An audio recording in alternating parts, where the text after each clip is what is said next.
कक्षा 11वीं हिंदी आरोह भागे काव्यखंड पाठ 2 पग घुंघरू बांधी मीरा नाची काव्यत्री मीरा काव्यांश भाग 2। पंक्तियां इस प्रकार है। पग घुंघरू बांधी मीरा नाची, मैं तो गिरधर नारायण सु आपई हो गई साची। लोग कहे मेरा भई बावरी, न्यात कहे कुलनाशी। विष का प्याला राणा भेजा, पीवत मेरा हासी। मीरा के प्रभु गिरधर नागर, सहज मिले अविनाशी।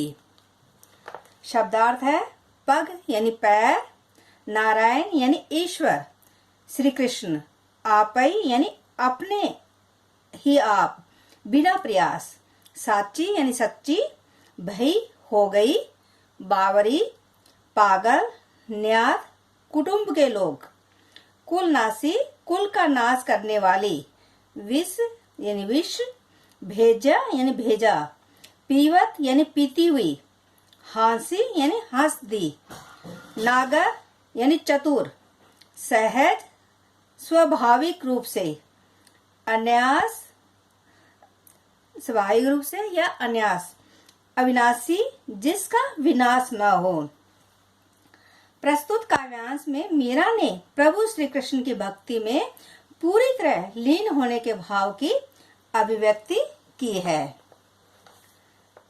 पंक्तियां पग घुंघरू बांधी मीरा नाची, मैं तो मेरे नारायण सु आपई हो गई साची। प्रस्तुत काव्यांश में मीरा कहती है कि वह पूरी तरह से कृष्ण भक्ति के रंग में रंग गई है और भक्ति में लीन होकर उन्होंने अपने पैरों में घुंघरू बांध लिया है तथा आनंदमयी होकर नृत्य करने लगी है। वह कहती है कि अपने प्रभु श्री कृष्ण की भक्ति में लीन होने के कारण वह सच्ची एवं पवित्र हो गई है। लोग कहे मेरा भई बावरी, न्यात कहे कुलनाशी। मीरा आगे कहती है कि लोग कहते हैं कि वह पागल हो गई है तथा परिवार के लोग उन्हें कुल का नाश करने वाली कहती है। एक राजकुल की स्त्री का इस तरह से व्यवहार करना मान मर्यादा के विरुद्ध समझा जाने के कारण विष का प्याला राणा भेजा, पीवत मेरा हासी। मीरा के प्रभु गिरधर नागर, सहज मिले अविनाशी। उनके देवर राणा ने उन्हें मारने के लिए विष का प्याला भेजा। उस विष के प्याले को वह हंसते हंसते पी गई। कृष्ण की इस दासी पर विष का कोई असर नहीं हुआ। अंत में मीरा कहती है कि उनके प्रभु गिरधर बहुत चतुर है।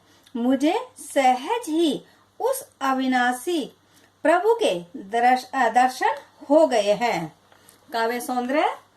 प्रस्तुत काव्यांश में मीरा की कृष्ण भक्ति के प्रति अनन्य भक्ति भावना व्यक्त हुई है।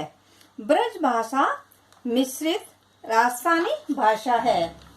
पग घुंघरू बांधी मीरा नाची तथा मीरा भई बावरी पंक्तियों में दृश्य बिंब उभरता है। कहे कुलनाशी तथा गिरधर नागर में अनुप्रास अलंकार की छटा है। प्रस्तुत काव्यांश में गहता संगीतात्मकता तथा माधुर्यता का समावेश है। भक्ति रस की सरस अभिव्यक्ति हुई है। अब इस काव्यांश से संबंधित प्रश्न है। काव्यांश से संबंधित प्रश्न इस प्रकार है। कृष्ण भक्ति का मीरा पर क्या प्रभाव पड़ा? इसका उत्तर इस प्रकार है। मीरा कृष्ण भक्ति में अपने तन मन की सुध खो बैठी थी।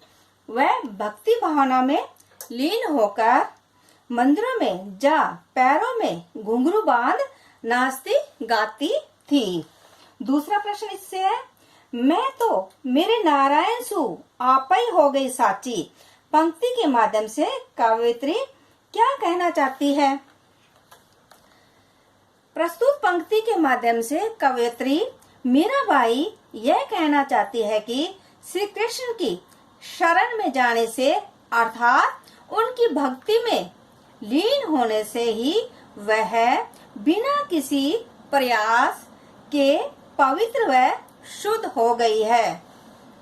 आगे वाला प्रश्न, कृष्ण के प्रति प्रेम के कारण मीरा को क्या क्या अत्याचार सहने पड़े? उत्तर इस प्रकार है, कृष्ण के प्रति प्रेम तथा भक्ति के कारण मीरा को अनेक कष्ट सहन करने पड़े। लोग उन्हें पागल कहते थे। उनके परिवार वाले तथा सगा संबंधी उन्हें कुल का नाश करने वाली कहकर उन्हें ताना मारते थे। मीरा के देवर राणा ने उन्हें विष का प्याला पीने के लिए भी मजबूर किया था। आगे वाला प्रश्न, राणा ने मीरा के साथ कैसा व्यवहार किया और क्यों? राणा के लिए मीरा का कृष्ण को पति मानकर उसकी भक्ति करना असहनीय था। उत्तर इस प्रकार है इसका, राणा के लिए मीरा का कृष्ण को पति मानकर उसकी भक्ति करना असहनीय था, इसलिए राणा ने मीरा को मारने के लिए विष का प्याला भेजा ताकि मीरा उसे पीकर मर जाए। परंतु मीरा ने यह विष का प्याला हंसते हंसते पी लिया और उस विष का मीरा पर कोई प्रभाव नहीं हुआ।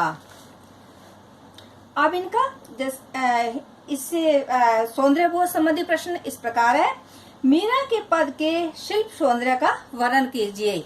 इसके जो पद है इसका शिल्प सौंदर्य बताना है।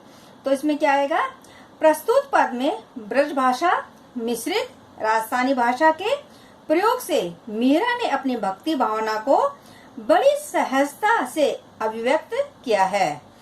प्रस्तुत पद संगीतात्मक तथा गेय है। भाषा प्रांजल तथा मधुर है। अनुप्रास अलंकार की छटा देखते ही बनती है। मीरा नाची तथा मीरा भई बावरी शब्दावली में दृश्य बिंब प्रत्यक्ष हो उठता है।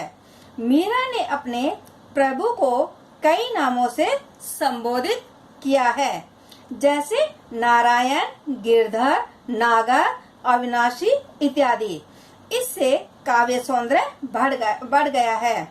दूसरा प्रश्न सौंदर्य बोध संबंधी प्रश्नोत्तर से दूसरा प्रश्न है, प्रस्तुत पद की शब्द शक्ति का योजना पर प्रकाश डालिए। यानी प्रस्तुत पद जो है उसकी शब्द शक्ति की योजना पर आपको प्रकाश डालना है। तो ये इसका उत्तर इस प्रकार है, प्रस्तुत पद में मीरा ने अपने भाव को अभिव्यक्त करने के लिए अभिधा व व्यंजना शब्द शक्ति का प्रयोग किया है।